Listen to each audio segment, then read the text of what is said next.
আমি নারী শক্তির উপরে একটা কবিতা শোনানোর চেষ্টা করছি। কবি সৈকত কুণ্ডুর কি নামে।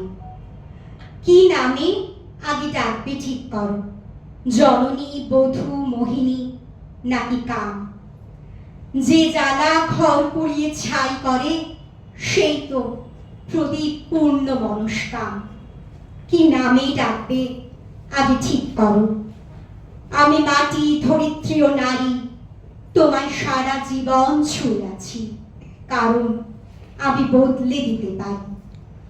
বদল সে তো নতুন কথা নয়, হবেই বারে বারে। আসল কথা সেই বদলের সাথে কে কতদূর বদলে যেতে পারে। মানতে শেখো, ভাঙতে শেখো, মন যা চায় দু চোখ সেটাই দেখতে পায়। হয়তো আমি আদৌ কোথাও নেই, একটা ছায়া ও পুরুষ আয়নায়।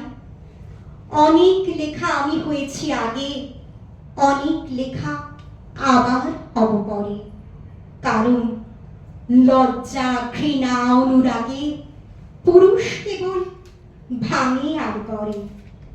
সেসব লেখা এখন ভাত বাড়ে, সেসব লেখা এখন গানের স্কুলে যায়, সেসব লেখা আবার প্রেমে পড়ে, তোমায় আবার ভালোবাসতে চায়। তুমি আমার উল্টো দিকে নেই, কাছে এসো, বরং দাঁড়াও পাশে, ঠিক যেভাবে দাঁড়ায় আগুন কাঠ, দুজনে মিলে পুড়তে ভালোবাসে। তোমায় আমার এইটুকুন বলা, পুরুষ হয়েও তবেই আমি নারী। তুমি আমায় চিনতে শেখো আগে, যাতে আমি তোমায় চিনতে পারি। নমস্কার।